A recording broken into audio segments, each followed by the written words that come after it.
ang traditional footwear dito sa Melaka? Bakit parang ang liliit ng size? Para sa mga pasaway katulad ko na hindi susunod sa pag-stamp ng passport, hindi naman pasaway, adventurous na lang. Pwede kayong, I guess, mag-explore sa mga different shops dito kasi medyo kahit pa paano kakaiba siya. Katulad nito, parang I think this is the oldest shoemaker dito sa side ng Melaka. And of course, ako back in the day kasi dahil nga I grew up in a Chinese community, nalaman ko na yung mga dating Chinese, from maliliit sila hanggang lumaki na sila, this is like hundreds of years ago, yung paa nila ay nakastuck sa iisang size ng sapatos. Hello, sir. Hello, welcome. Hello, I'm Andrew. Hello, hello, hello. Thank you. Can I sit down? You're welcome. Yeah. Oh, fantastic. Wow. So how long have you been making shoes? It's already 3 generations. Do you still make those small shoes? Not anymore. Oh, nobody uses it. Nobody It's just uses for it. decoration. What was the logic behind those small shoes? It's the smaller the feet, the more beauty. So they pronounce as the golden lotus feet. Golden lotus feet. Yeah. So it will limit the growth of the feet. Yeah, they have to break the bones. They have will start binding the feet from 2 years old.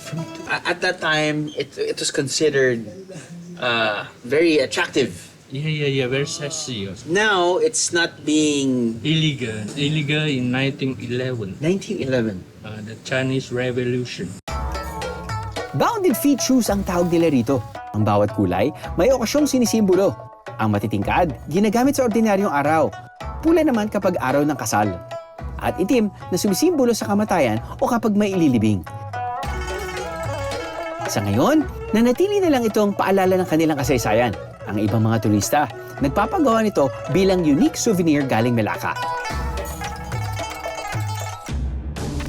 Para naman sa may mga regular na sukat ng paa, Kashut Manik, ang kanilang traditional beaded footwear.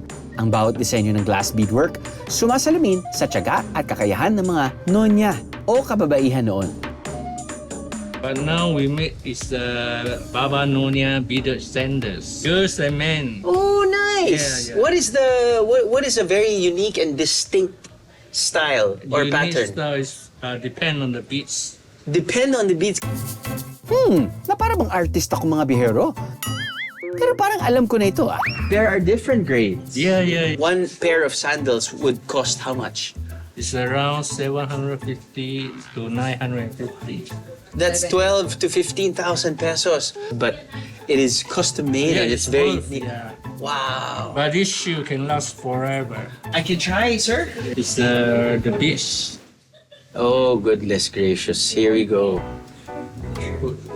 Oh, I am not wearing my glasses, Sir Raymond. But the beats, the hole very small. Oh, boy. It's so Oh, wow. I think the needle is too big. So this one, Yeah. where do you put it? Sometimes here.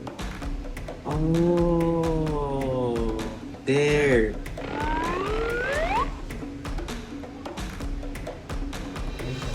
Hole. There. Yeah. One by one. That's why it takes a few months. That's right. Sabi ko na! Bakit pa kasi ako nagtanong na, can I try? What if mag-grind na lang? Bago pa man natin tuluyang magulo ang kanilang disenyo at mapagalitan pa ni Tito, tigilan na natin to.